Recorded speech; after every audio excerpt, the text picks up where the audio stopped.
In a previous video, we explored spiral dynamics as part of our series on Ken Wilber's lines of development. We looked at how this framework helps us understand human growth across psychology, spirituality, and values. But spiral dynamics can also be a powerful tool for understanding politics. In this video, we'll dive into how political awareness fits into the model and why it's not just about having strong opinions. True political development means seeing systems, understanding deeper motivations, and thinking long-term about the impact of our decisions. As we'll see, this kind of awareness becomes more common at the higher stages of spiral dynamics. Before we get started though, here's a quick recap in case you didn't watch that video, and if you did watch that video, then it should be a quick review. What spiral dynamics is a model of human development theorized by Claire W. Graves and later expanded on by Christopher Cowan and Donald Beck, that maps how people and societies evolve through different stages of values, worldviews,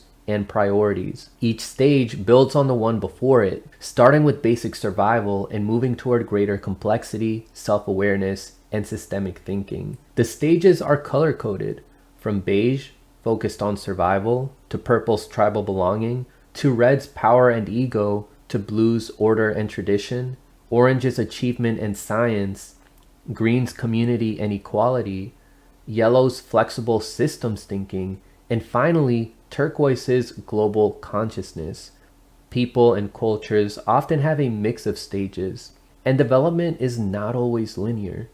Understanding these stages can help us make sense of why people think and behave the way that they do, especially in the political world. Alright, so with that out of the way, let's dive into what stage different journalists, commentators, podcasters, and media outlets are at. For this video, we're skipping the beige, purple, and red stages. That's because these earlier stages are more about survival, tribalism, and raw power respectively, which don't often show up in modern journalism or political analysis, at least not directly. Most media figures who have platforms are operating from blue and beyond, where structured beliefs, personal achievement, or collective values start to take shape. We're also skipping turquoise, which is the stage beyond yellow. Turquoise represents a level of consciousness that is deeply holistic, spiritually integrated, and globally unifying, and often focused on collective healing, consciousness evolution, and planetary well-being. It is extremely uncommon in political commentary and journalism, which tend to be grounded in more tangible and institutional concerns. So we'll begin our breakdown at the blue stage and then move forward through orange, green, and yellow.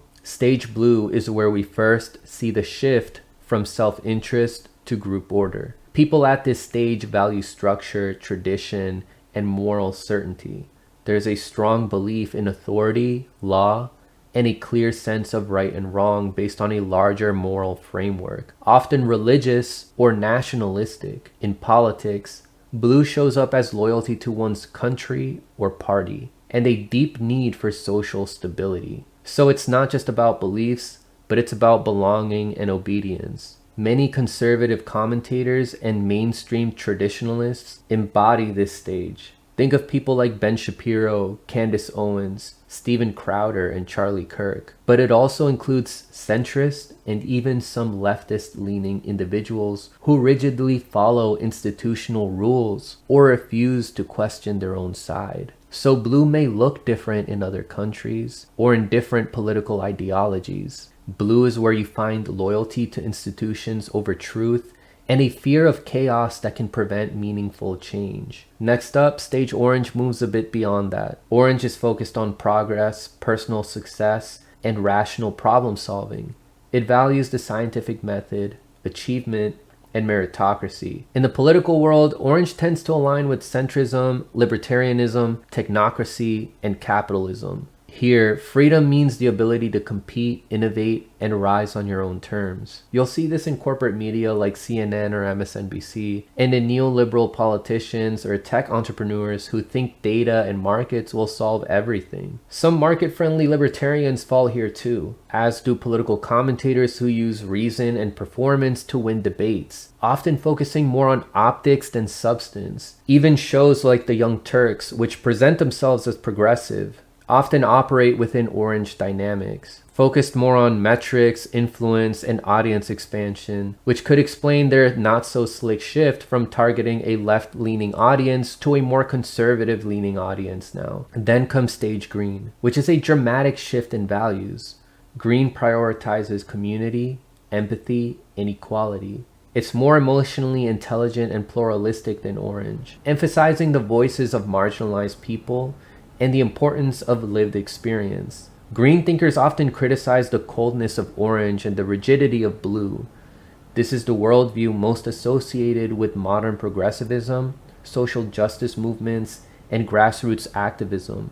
Media outlets like Democracy Now!, The Intercept, The Majority Report, and creators like Hassan Piker are common examples. Green sees injustice and responds with collective action, solidarity, and a belief that compassion should guide policy. But even within green, there's a range of awareness and development. On one end, some are still deeply tied to orange-like tendencies. They are loyal to the Democratic Party, focused on electoral wins, or overly concerned with media appearances. In the middle, you'll find those who support third parties like the Green Party or the Party for Socialism and Liberation here in the US. They challenge the two-party system but still believe change can come from within the ballot box. Then there are those on the edge of green, moving toward yellow. They're starting to see the system as a whole, understanding that electoral politics itself may be compromised and that deep change requires more than just voting. They think in terms of patterns and long-term transformation rather than reacting to the crisis of the day. Activism plays a central role in green.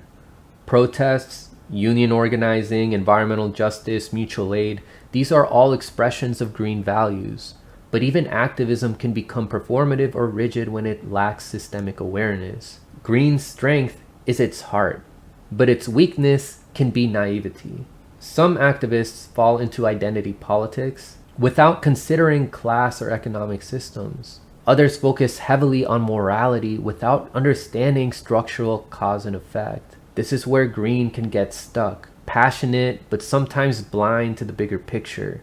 So to be clear, even third-party aligned channels often still operate within green. They challenge the dominant paradigm, yes, but they often still place their faith in electoral solutions or charismatic leaders.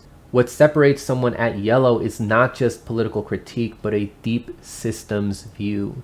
They ask, what keeps these corrupt structures in place? How does the media, education, economy, and culture all reinforce this illusion of choice? Yellow thinkers are not defined by which side they're on, but by their ability to hold multiple perspectives and seek root-level change. Alright, so we've explored blue, orange, and green, and how those stages shape our political media landscape. So now let's look at what happens when someone truly begins to think in systems, transcend tribal loyalty, and operate from a higher level of complexity, which is stage yellow. To be honest with you, no news outlet that I've come across operates right on yellow, like cleanly on yellow. But there are some news outlets that do view politics more systemically that come very close to stage yellow. Stage yellow is the beginning of what we might call systems-aware political thinking. Stage yellow is defined by flexibility, integration, and a deep awareness of systems and root causes.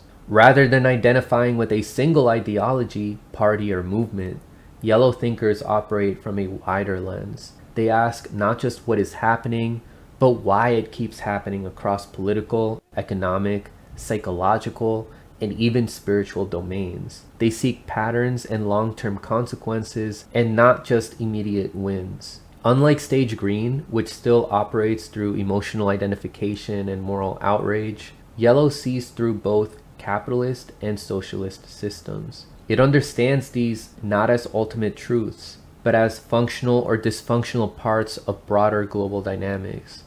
Where green might protest injustice, yellow asks how the structure itself sustains that injustice, regardless of which ideology is in power. Those at yellow no longer rely on mainstream narratives, political parties, or symbolic activism. They often reject electoral politics entirely, not out of apathy, but because they've realized the system is structured to absorb and neutralize real change. They search instead for sustainable bottom-up transformation through education, decentralized technologies, community resilience, and conscious evolution. Now, when it comes to identifying people who operate at this stage, it's not always clear cut. It's more accurate to say that some journalists and thinkers are on the edge of green and yellow, rather than fully embodying yellow itself. Ken Wilber is a good example of someone at yellow in the domain of spirituality and psychology. His developmental theories, shadow work, and emphasis on inner evolution reflect the kind of complexity and nuance that yellow embodies. However, Wilber's political analysis is often surface level or overly abstract. He tends to treat politics as a secondary concern, which shows that even highly evolved thinkers can have blind spots. There's still value in Wilber's perspective, and he's undeniably a stage yellow systems thinker. Wilber viewed politics as an expression of consciousness rather than its foundation. He believes that true political transformation must come from shifts in worldview and personal development, not just policy reform or party allegiance. In his integral model, left-right conflicts are largely the result of developmental differences, people acting from blue, orange, or green stages. Wilber has been vocally critical of what he calls mean green. Mean green is a shadow form of the green stage where postmodernism devolves into tribalism, victimhood, and anti-developmental thinking, which is the kind of behavior you see a lot in leftist independent or alternative commentary through debates that exhibit more sensationalism than deep thinking, and TMZ-style drama content about politicians, celebrities, or other commentators or journalists. Some even disguise this kind of gossip as newsworthy material. Rather than taking sides, he aims to transcend these divisions by encouraging inner growth. While this meta-political approach is philosophically rich, it can come across as disconnected from urgent material realities. Still, it reflects his broader belief that culture and consciousness are the root forces shaping our world, with politics trailing behind. On the flip side, investigative journalists like Whitney Webb, Derek Broze, and James Corbett often demonstrate the kind of systems-level political awareness that characterizes yellow. They expose the relationships between intelligence agencies, media, corporations, and governments. They critique both U.S. mainstream parties, not from a tribal position, but from a recognition that the system itself is designed to maintain power and suppress dissent. And so they buy off both parties and give the illusion of division within the system. These journalists that I mentioned pulled back the curtain and refused to be seduced by comforting narratives. This critical distance and refusal to conform to binaries reflects an advanced form of cognition. Their work reveals how electoral politics is largely performative, how wars are manufactured, and how consent is engineered. These are the kinds of realizations that mark a shift out of green and into the systemic view of yellow.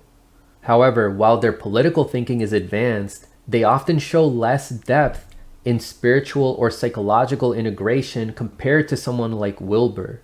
Yellow is not just about seeing the system, but also about integrating emotions, balancing inner and outer growth, and practicing internal flexibility. Webb and Corbett tend to focus on exposing external threats rather than exploring inner transformation. Broze stands out among them because he actively combines both. His focus on personal sovereignty, conscious resistance, and holistic health suggests that he is developing both the cognitive and spiritual lines for yellow. This diversity of emphasis is important because not all yellow thinkers look the same. Buckminster Fuller is a prime example of someone who not only thought at yellow, but operated near turquoise. His work on design, sustainability, and decentralized systems aimed to make the old order irrelevant by building something better. He envisioned a future based on cooperation and innovation, not political struggle. Fuller also used spiritual language to describe the universe, human purpose,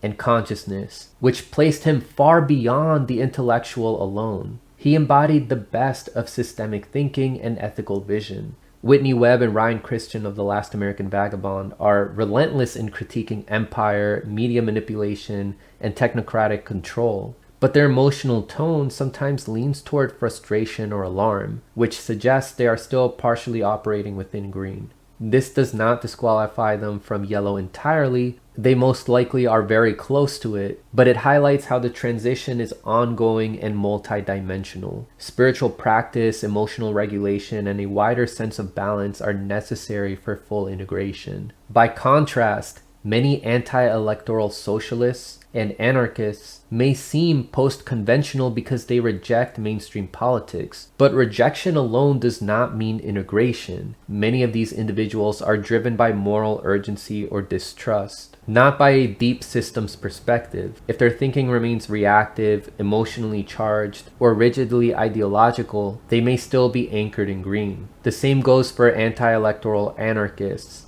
Some may be moving toward yellow, especially if they explore decentralization, autonomy, and mutual aid with a systemic lens, but others may be rejecting institutions more out of pain than clarity. Derek Broze offers a unique bridge here. He promotes spiritual awakening alongside political sovereignty. His focus on decentralization, inner work, and holistic health places him among the few modern figures actively trying to transform both outer systems and inner consciousness. This dual commitment is essential for true yellow development. There's something we really need to be cautious of, though. We should be cautious of figures who appear to speak yellow but are still deeply attached to earlier stages. Russell Brand, for example, blends spiritual language with anti-establishment messaging, but his recent political affiliations and behavior suggest opportunism more than integration. Joe Rogan also fits this mold. He platformed important conversations but often reinforces emotionally reactive or contradictory takes. These figures may attract green and yellow audiences, but they do not model yellow values. Same thing with other figures like them who want to cater toward a specific audience by focusing on branding or emotional outrage rather than being genuine about their message, or by focusing on lesser evilism arguments. As we continue this series though, it's crucial to remember that yellow is not just about sounding smart or rebellious. It's about systemic thinking, emotional maturity, and spiritual integration. Anyone can mimic the language, but the real test is how deeply someone understands patterns, how willing they are to question themselves, and how committed they are to evolving both their mind and their heart. In this next section, we'll explore the pitfalls of political attachment, including why loyalty to parties, nations, and ideologies can keep well-meaning people stuck in earlier stages. Understanding how these attachments work is key to breaking through into yellow. One of the biggest barriers to evolving politically is attachment to party or national identity. When people cling to the Democrat versus Republican binary, it reveals a limitation in their ability to see systems clearly. They remain trapped in surface-level debates, unable to recognize both sides often serve the same overarching structures of power. This is one of the core reasons many people struggle to move beyond green level thinking. Even among more critical voices, this trap persists. Figures like Danny Haiphong, Matthew Arrett, Carl Zaw, or some journalists from RT or who contribute to RT frequently defend governments like China, Russia, or Iran simply because these nations oppose the United States and NATO. While they may reject Western imperialism, their critiques lack the full systemic scope. They often romanticize authoritarian states or other countries, overlooking their own repression, surveillance, and propaganda. This shows that they have not yet transcended tribal thinking, a major obstacle within green. And instead of breaking out of the binary, they just flip the polarity. Being anti-US is not enough. True yellow understands that power corrupts in any geopolitical context and that no state should be above critique. This issue is also evident within the gray zone. While the outlet sometimes does offer important anti-imperialist journalism, many of its leading figures, like Max Blumenthal, Anya Parampil, and Aaron Mate, frequently display tribal loyalty to alternative power structures, especially those in opposition to the West. Their alliance with emotionally reactive figures like Jimmy Dore and involvement in online drama signal that their development is still rooted in green, or even some elements of regressive blue or red dynamics. It is possible for someone to be anti-capitalist or anarcho-communist and still be in the orange, blue, or even red stage. An outlet in the blue-orange region that leans toward anti-capitalism or anarcho-communism might present itself with a revolutionary aesthetic and rhetoric, denouncing Western capitalism, liberalism, and global elites in sweeping terms. It often appears to structure, order, national strength, which is a blue quality, while simultaneously glorifying economic development, technological dominance, and material process, which is an orange characteristic. And they do this even when that progress involves environmental degradation or authoritarian governance. These outlets frequently express unwavering loyalty to certain foreign powers or ideologies, framing dissent as betrayal and reinforcing binary narratives of good versus evil. Despite calling themselves anti-capitalist, their rejection of pluralism, spiritual introspection, and ecological consciousness places them far from true green values. Their critique of capitalism can mislead people into assuming they are green, but their disdain for egalitarianism, empathy, and systemic compassion reveals a blue-coated authoritarianism cloaked in revolutionary orange ambition. Some channels and streamers in this category even deliberately target individuals at the red stage by using bravado, alpha male posturing, and aggressive, confrontational rhetoric, framing dominance, power, and loyalty as virtues, thus creating a pipeline that channels raw tribal energy into a rigid ideological structure masquerading as radical thought. In contrast, Paul Jay's platform, The Analysis, provides a more grounded critique of power that aims to maintain nuance and complexity. Jay leans progressive, but unlike more tribal voices, he attempts to critique both corporate influence and authoritarian tendencies across the spectrum. While not necessarily operating from full yellow, The Analysis often reflects the best of mature green. Thoughtful, calm, and focused on systemic structures rather than emotional polarization. His interviews invite reflection instead of outrage, which positions his work as a potential bridge between late green and early yellow thinking. A common issue with stage green is that while green rightly focuses on empathy and resisting oppression, it can also become emotionally reactive. That reactivity can lead to alliances with any actor that seem to oppose perceived villains, even if that actor is just another version of this same oppressive machine. We also see this confusion in figures like Russell Brand and Joe Rogan. They combine charisma, spirituality, and counter-mainstream appeal, but in doing so, whether they're doing it on purpose or not, they often mix blue-level religiosity, orange-level individualism, and green-level empathy without real integration. Their audiences may span multiple stages, but their messaging tends to reinforce lower stage thinking. Without inner clarity or systemic consistency, they may sound profound but fall short of genuine transformation. Stage yellow requires distance from ideology and loyalty. It asks for nuance, honesty, and the courage to question everything, even our own heroes and causes. There are multiple paths up the mountain, so let's take a look at how different ideological paths like libertarianism, socialism, and anarchism, or even just psychology and spirituality, can lead someone towards stage yellow. Many libertarians tend to remain at stage orange, focused on individual freedom, personal success, and free market ideals. But some begin to evolve past that when they embrace spiritual development, decentralization, and holistic living. Derek Broze is one example of a libertarian thinker who incorporates inner growth, health, sovereignty, and conscious resistance. His willingness to evolve beyond market worship into personal and collective transformation shows signs of yellow thinking, though not quite there yet. When it comes to socialists and anarchists, their rejection of electoral politics and criticism of state power can signal post-conventional awareness. However, if they lack spiritual or psychological depth, or if they remain emotionally reactive and rigid in their ideology, they often remain in advanced green. Their passion for justice is important, but without the ability to step back and see the full system, including their own blind spots, they struggle to move into yellow.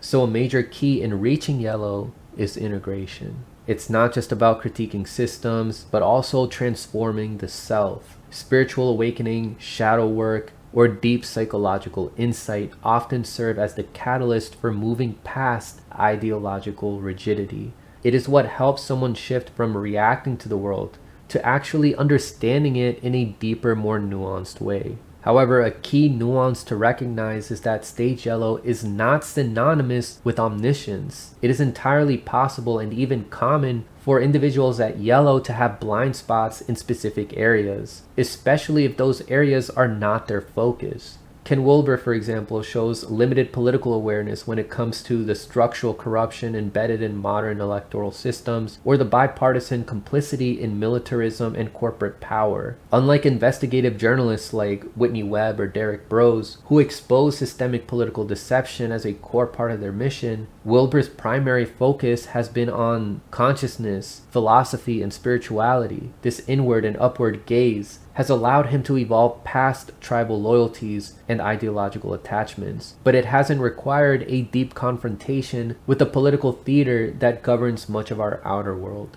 Even those who are close to yellow, like Broze, Webb, and James Corbett, still have blind spots and have been wrong about certain issues. For example, their libertarian and anarcho-capitalist economic perspectives can sometimes be inconsistent or idealistic, and that is because no human is omniscient. And spiral dynamics is not about being perfect. Spiral dynamics is about how flexibly and consciously we can navigate complexity. It's not about being right all the time. It's about how aware you are and how we ask the questions. To evolve your political awareness towards stage yellow, one of the first things you must do is change your media diet. That means stepping away from algorithm-driven content that is designed to trigger emotions and reinforce tribal thinking. Instead, seek out long-form, systems-focused journalism that highlights patterns, root causes, and structural incentives. Platforms like The Last American Vagabond, Unlimited Hangout, The Corbett Report,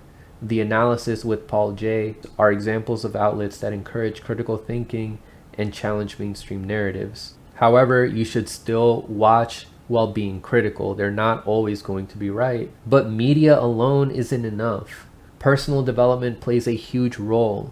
Yellow thinking requires mindfulness, emotional regulation, and the humility to expose yourself to worldviews you might initially resist. That kind of inner flexibility is what allows you to sit with discomfort and update your beliefs when faced with better evidence or deeper understanding. And perhaps most importantly, read books that help with self-development and spirituality. The more that you do the inner work, whether through meditation, shadow work, or deep reflection, the more clearly you'll be able to see through your own blind spots. You begin to recognize how your own biases, traumas, or emotional wounds have shaped your political beliefs. True systems thinking does not just involve analyzing the outer world, but also transforming the inner world. Only by working on both can we break free of rigid ideologies and evolve into more conscious political beings. So to wrap things up, the goal isn't just to be politically informed, but to be more conscious and to navigate complexity with clarity and emotional maturity. Stage yellow isn't about being perfect or all-knowing. Yellow is about seeing systems clearly, feeling deeply, and taking thoughtful action. And once you get to stage yellow, you can then work towards getting to turquoise. And the more individuals begin to reach turquoise, then the more that it will reflect across our entire society, leading to a better and more conscious world. In future videos, we'll go even deeper into each stage of spiral dynamics and also discuss other lines of development in Ken Wilber's integral theory. And for more on psychology, spirituality, and how the world affects you, check out this video right here. Thanks for watching.